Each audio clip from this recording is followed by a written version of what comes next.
Hello student, हम लोग class 10th की विज्ञान की सीरीज स्टार्ट कर रहे हैं। जैसे हम लोग मैथ की स्टार्ट किए उसी तरह विज्ञान की स्टार्ट कर रहे हैं। हम लोग सभी सब्जेक्ट की स्टार्ट करेंगे, ठीक है, ताकि आपका बोर्ड में ज्यादा से ज्यादा मार्क्स आ सके। सभी लोग एमसीआई विद्या गुरुकुल चैनल को फॉलो करें और सब्सक्राइब करें, ठीक है। हम लोग क्वेश्चन नंबर 1 देखते हैं। किस सतह से प्रकाश का सबसे अच्छा परावर्तन होता है, ठीक है। किस सतह से प्रकाश का सबसे अच्छा परावर्तन होता है, तो देखिए खुरदुरी सरफेस, चिकनी सरफेस, काली सरफेस, रंगीन सरफेस। देखिए परावर्तन तो इन चारों से ही होता है, ठीक है, चारों से प्रकाश का परावर्तन होता है। लेकिन सबसे ज्यादा अगर कहें तो कौन सा ऑप्शन होगा, वह चिकना सरफेस होगा। चिकनी सरफेस से सबसे ज्यादा परावर्तन होता है, ठीक है। हम लोग क्वेश्चन नंबर 2 देखते हैं। सभी बच्चे इस बात को याद रखेंगे कि चिकनी सरफेस से सबसे अच्छा परावर्तन होता है, ठीक है। क्वेश्चन नंबर 2 देखते हैं। क्वेश्चन नंबर 2 क्या है, आपतन कोण और परावर्तन कोण के बीच में क्या संबंध होता है, ठीक है। असमान होता है, बराबर होता है, आपतन कोण बड़ा होता है, परावर्तन कोण बड़ा होता है। ये तो बच्चों हम लोग को पता ही है। आपतन कोण और परावर्तन कोण क्या होता है, जैसे मान लीजिए एक सरफेस है, ठीक है, इस पे ये किरण आ रही है और फिर उसके बाद वापस चली जा रही है। तो आती है तो एंगल आई, और जाती है जो एंगल, उसको एंगल आर कहते हैं। तो एंगल आई और एंगल आर ये आपस में क्या होते हैं, बराबर होते हैं। एंगल आई बराबर एंगल आर। तो ये कौन सा ऑप्शन करेक्ट है, ऑप्शन नंबर बी। आपतन कोण और परावर्तन कोण के बीच का जो संबंध होता है वो आपस में बराबर होते हैं, ठीक है। ठीक है, कौन सा ऑप्शन करेक्ट होगा, ऑप्शन नंबर 2। ये इसको नॉर्मल कहते हैं बच्चों। तो ये एंगल आई है और ये एंगल आर है, ये आपस में बराबर होते हैं। आपतन कोण और परावर्तन कोण आपस में बराबर होते हैं। अब हम लोग क्वेश्चन नंबर 3 को देखते हैं। क्वेश्चन नंबर 3 क्या है, गोली दर्पण के केंद्र से गुजरने वाली रेखा को क्या कहते हैं। पहला है फोकस, दूसरा है मुख्य अक्ष, तीसरा है वक्रता त्रिज्या, चौथा है ध्रुव। तो गोली दर्पण के केंद्र से गुजरने वाली रेखा को क्या कहते हैं बच्चों, मुख्य अक्ष कहते हैं, ठीक है। जैसे इसको मैं फिगर छोटा सा बना के दिखा देता हूँ। ये मान लीजिए यहाँ से एक रेखा जा रही है, तो ये क्या होता है सी, और ये क्या होता है फोकस एफ। कर्वेचर इसको कहते हैं, ठीक है। तो इसको हम लोग क्या बोलते हैं, गोली दर्पण के केंद्र से गुजरने वाली रेखा को क्या कहते हैं, मुख्य अक्ष कहते हैं, मुख्य अक्ष, ठीक है। अब हम लोग क्वेश्चन नंबर 3 को देखते हैं, ठीक है। इसी तरीके से आपको बोर्ड क्वेश्चन मिलते रहेंगे। सभी लोग एमसीआई विद्या गुरुकुल चैनल को फॉलो करें। क्वेश्चन नंबर 4 क्या है, अवतल दर्पण द्वारा बनाया गया प्रतिबिंब कैसा होता है, ठीक है। अवतल दर्पण, जो दर्पण कैसे होते हैं, अवतल उत्तल, ठीक है। अवतल दर्पण द्वारा बनाया गया प्रतिबिंब कैसा होता है, सदैव आभासी, सदैव वास्तविक, ठीक है। कभी वास्तविक कभी आभासी, कोई प्रतिबिंब नहीं। तो इसका कौन सा करेक्ट ऑप्शन होगा, कभी वास्तविक होगा, कभी आभासी होगा, option number C. Question number 4 का ऑप्शन नंबर सी करेक्ट है। हम लोग नेक्स्ट क्वेश्चन देखते हैं, क्वेश्चन नंबर 5। क्वेश्चन नंबर 5 है कि उत्तल दर्पण द्वारा बनाया गया प्रतिबिंब कैसा होता है। तो देखिए जो उत्तल दर्पण द्वारा जो प्रतिबिंब बनता है हमेशा वो कैसा बनेगा, सदैव आभासी बनेगा।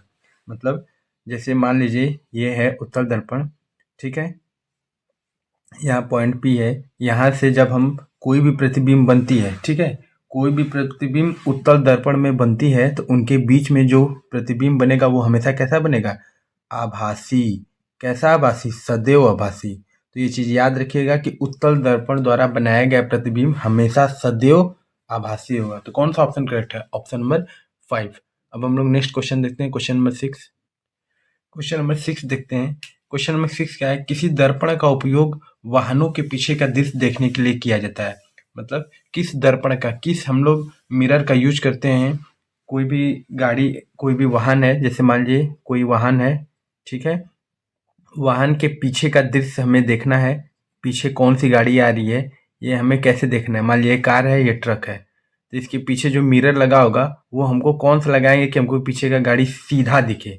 तो हम लोग कौन सा लगाते हैं, उत्तल लगाते हैं। उत्तल दर्पण लगाते हैं इसलिए कि हमें जो पीछे की गाड़ी है वो कैसी दिखे, सीधे दिखे। जैसे कि आपने देखा होगा कि एम्बुलेंस में, एम्बुलेंस हम उल्टा लिखा होता है, जब हम मिरर में अपने देखते हैं तो हमको कैसा दिखाई देता है, सीधा दिखाई देता है। तो किस दर्पण का उपयोग वाहनों के पीछे का दृश्य देखने के लिए किया जाता है, उत्तल दर्पण। कौन सा ऑप्शन करेक्ट है, option number C. Next question देखते हैं, क्वेश्चन नंबर 7।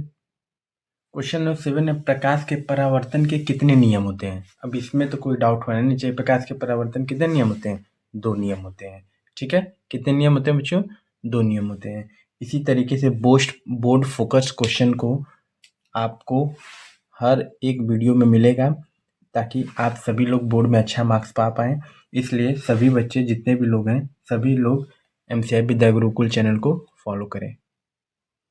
क्वेश्चन नंबर 8 है, वस्तु और उसके प्रतिबिंब के बीच की दूरी समतल दर्पण से कितनी होती है? ठीक है, वस्तु और उनके बीच की दूरी समतल दर्पण से कितनी होती है? वस्तु की दूरी के बराबर, दूसरा है वस्तु की दूरी का दोगुना, वस्तु की दूरी का आधा, और चौथा ऑप्शन है 0। कौन सा ऑप्शन करेक्ट है? ऑप्शन नंबर बी, वस्तु की दूरी का क्या होता है? दोगुना होता है। ये मिरर है, ठीक है, ठीक। अब उसके बाद यहाँ एक व्यक्ति खड़ा है, मान लीजिए इनकी बीच की दूरी कितनी है? 2 मीटर है। तो अब इनका जो प्रतिबिंब बनेगा वो भी कितने दूरी पे बनेगा? 2 मीटर पे ही बनेगा। कितना? 2। तो 2 इधर, 2 इधर, तो टोटल कितना हो जाएगा? 2 + 2 = 4 मीटर।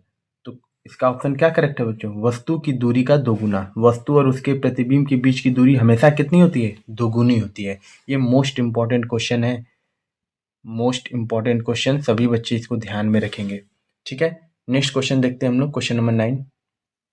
क्वेश्चन नंबर 9 क्या है? किस दर्पण का फोकस दूरी अनंत होती है? समतल दर्पण की होती है, अवतल दर्पण की होती है, उत्तल दर्पण की है, या परवलयिक दर्पण की होती है? किस दर्पण की होती है बच्चों? हमेशा समतल दर्पण। याद रखिए, किसी दर्पण का फोकस से दूरी हमेशा किसकी अनंत होती है? समतल दर्पण। किस दर्पण का फोकस दूरी अनंत होती है? हमेशा समतल दर्पण की होती है, ठीक है। नेक्स्ट क्वेश्चन देखते हैं हम लोग, क्वेश्चन नंबर 10। क्वेश्चन नंबर 10 क्या है? अवतल दर्पण का प्रयोग किस रूप में किया जाता है? अभिसारी दर्पण के लिए या अभिसारी दर्पण के लिए, दोनों या कोई नहीं? देखिए, ये बड़ा कंफ्यूजिंग क्वेश्चन है और इम्पोर्टेंट भी है। इसमें ज़्यादातर बच्चे अभिसारी मार देते हैं। इसका ऑप्शन कौन है? अभिसारी दर्पण। याद रखिएगा, अवतल दर्पण का प्रयोग किस रूप में किया जाता है?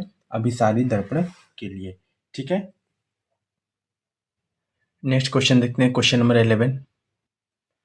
क्वेश्चन 11 क्या है? गोली दर्पण के ध्रुव और फोकस के बीच की दूरी क्या कहलाती है? ठीक है, मान लीजिए गोली दर्पण है, ये गोली दर्पण है बच्चों, ठीक है। गोली दर्पण ये F है और ये क्या है? C है। इसको फोकस कहते हैं और ये कर्वेचर होता है, ठीक है। अब देखिए, अब ये पूरी अगर टोटल दूरी बोलता है तो ये R कहलाती है, ठीक है। अब ये और इनके बीच की दूरी, फोकस और ध्रुव के बीच की दूरी, बोला ना गोली दर्पण के ध्रुव और फोकस के बीच की दूरी, तो ध्रुव और फोकस के बीच की दूरी को हम लोग क्या बोलते हैं बच्चों? फोकस दूरी। और हमसे बोलता है C और ध्रुव के बीच की दूरी, ये पूरा पूछता है, इसको हम लोग बोलते हैं बच्चों वक्रता त्रिज्या, ठीक है। वक्रता त्रिज्या जो होती है वो C से ध्रुव की दूरी होती है, ठीक है, ध्रुव।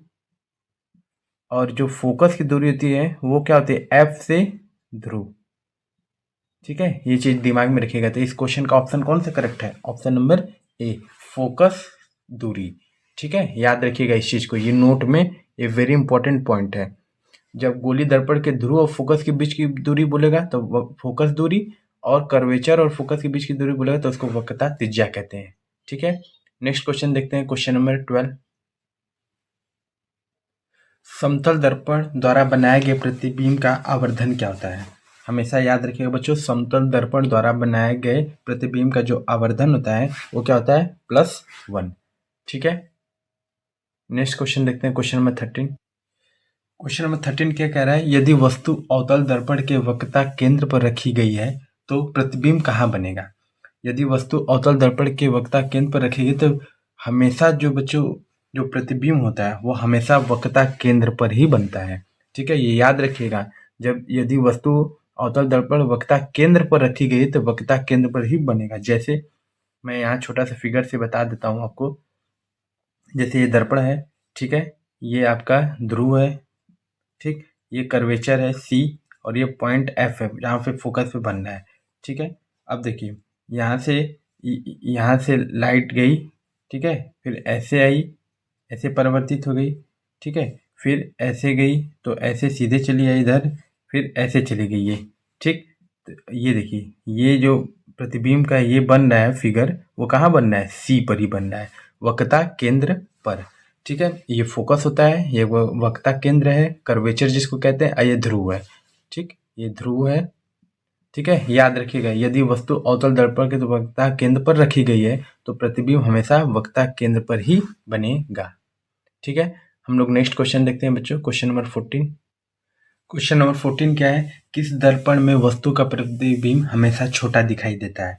देखिए, जो वस्तु का प्रतिबिंब है वो हमेशा छोटा किस में दिखाई देगा बच्चों, वो हमेशा छोटा दिखाई देगा उत्तल दर्पण में। कौन सा ऑप्शन करेक्ट है, ऑप्शन नंबर सी। याद रखिएगा, इस दर्पण में जो प्रतिबिंब होता है वो हमेशा कैसा दिखाई देता है, छोटा दिखाई देता है। ठीक है, नेक्स्ट क्वेश्चन देखते हैं, क्वेश्चन नंबर 15। क्वेश्चन नंबर 15 क्या है, दर्पण सूत्र क्या है। ठीक है, दर्पण सूत्र को हम लोग इंग्लिश में क्या कहते हैं बच्चों, दर्पण सूत्र को हम लोग इंग्लिश में कहते हैं मिरर फार्मूला। बड़ा इंपॉर्टेंट है ये, इस पे क्वेश्चन भी आता है, मिरर फार्मूला। ठीक है, दर्पण सूत्र का कौन सा सूत्र है, ये तो बहुत क्रिस्टल क्लियर है, ऑप्शन नंबर ए। दर्पण सूत्र क्या होता है, 1/f equal to 1/u plus 1/v। ठीक है, इस तरीके से हम लोगों ने क्वेश्चन 15 को भी कर लिया। ये सभी क्वेश्चन बहुत इंपॉर्टेंट है बच्चों, रिपीटेड क्वेश्चन है जो आपके 2026 में एक्सपेक्टेड है, इसमें से आ सकते हैं। ठीक है, आप सभी लोग इसको सारे क्वेश्चन को अच्छे से नोट कर लीजिएगा अपने फेयर कॉपी में, ताकि आपके बोर्ड में जब ये क्वेश्चन आए तो आप आसानी से इसको टिक लगा सकें। ठीक है, और साथ में ही अगर वीडियो देख रहे हैं तो आप MCI विद्या गुरुकुल चैनल को फॉलो भी करें साथ में, ताकि ज़्यादा से ज़्यादा बच्चों तक ये पहुंच सके। ठीक है, हमारा टारगेट सिर्फ यही है कि सारे बच्चे अच्छा करें। नेक्स्ट क्वेश्चन देखते हैं, क्वेश्चन नंबर 16।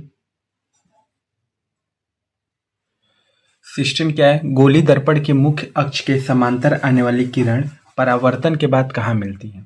यह भी क्वेश्चन बहुत इंपॉर्टेंट है, बोर्ड में कई बार पूछा है। गोली दर्पण के मुख्य अक्ष के समांतर, समांतर मतलब ऐसे, समांतर रेखा यही होती है बच्चों। समांतर आने वाली किरण परावर्तन के बाद कहाँ मिलती है, तो याद रखिएगा हमेशा कहाँ मिलती है, फोकस दूरी पे। कौन सा ऑप्शन करेक्ट है, ऑप्शन नंबर सी, हमेशा वह फोकस दूरी पे मिलेंगी, ये क्लियर है। ठीक है, नेक्स्ट क्वेश्चन देखते हैं बच्चों, क्वेश्चन नंबर 17।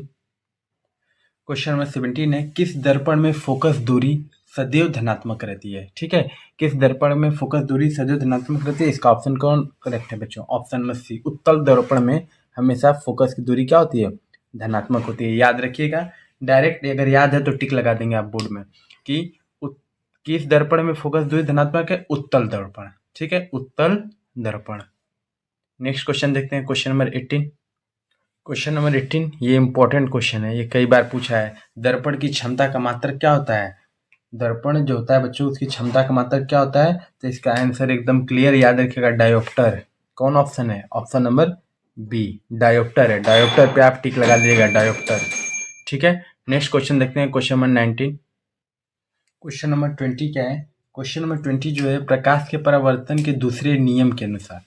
ठीक है, तो देखिए ये आपके थ्योरी से रिलेटेड क्वेश्चन है और ये क्वेश्चन सभी को आना चाहिए, इसमें तो कोई डाउट नहीं होना चाहिए। प्रकाश के परावर्तन के दूसरे नियम से क्या क्या है, आपतन कोण बराबर है परावर्तन कोण के, आपतन कोण छोटा है परावर्तन कोण से, आपतन कोण बड़ा है परावर्तन कोण से, आपतित किरण, परावर्तित किरण और अभिलंब एक ही तल में स्थित हैं। कौन सा ऑप्शन करेक्ट है, option number D. Option number D इस क्वेश्चन का correct answer. Very important question है ये, थ्योरी से अब पूछा हुआ है कई बार बच्चों। ठीक है, आप सभी लोग इसको नोट करिए। नेक्स्ट क्वेश्चन देखते हैं, क्वेश्चन नंबर 20। नेक्स्ट क्वेश्चन है, क्वेश्चन नंबर 20, गोली दर्पण की फोकस दूरी और वक्रता त्रिज्या के बीच क्या संबंध होता है। गोली दर्पण के फोकस दूरी और वक्रता त्रिज्या के बीच में क्या संबंध होता है। देखिए बच्चों, जो रेडियस ऑफ कर्वेचर होता है, जिसको आप लोग त्रिज्या बोलते हैं, वक्रता त्रिज्या, रेडियस ऑफ कर्वेचर जो होता है इसका दुगुना, ये दुगुना होता है किसका, 2f का। फोकस का दुगुना होता है r। ठीक, तो यहाँ से f इक्वल टू क्या हो जाएगा, r/2। तो ये रिलेशन होता है किसमें, फोकस में और वक्रता त्रिज्या में, f इक्वल टू r/2। कौन सा ऑप्शन करेक्ट है बच्चों, ऑप्शन नंबर बी। ठीक है, इस तरीके से हम लोगों ने क्वेश्चन नंबर 20 क्वेश्चन इस वीडियो में सॉल्व किए। सभी बच्चे इसको अच्छे से देख लीजिए और सभी बच्चे इसको अपने कॉपी में नोट भी करते चलिए, आपको ये पूरे बोर्ड सीरीज में मिलता जाएगा ऐसे क्वेश्चन। ठीक है, सभी बच्चे इस चैनल को सब्सक्राइब करें, MCI विद्या गुरुकुल चैनल को, ताकि आपका हमारा बोर्ड तक साथ बना रहे और आप बोर्ड में अपने अच्छे मार्क्स को पाएँ, ठीक है। और ये मैं हम सब जैसे मैथमेटिक्स का मैंने वीडियो डाल दिया, साइंस का हो गया, सारे सब्जेक्ट्स का वीडियो पड़ेगा। आप सभी लोग एक चैनल से सारे वीडियो प्राप्त कर लेंगे विद इन कम मिनट में, ठीक है। कम समय में आप ज़्यादा क्वेश्चन को हल करेंगे और अपने बोर्ड में ज़्यादा मार्क्स पाएंगे, ठीक है। तो सभी लोग इस चैनल को सब्सक्राइब करें और इस चैनल को शेयर करें, ठीक है। Thank you so much.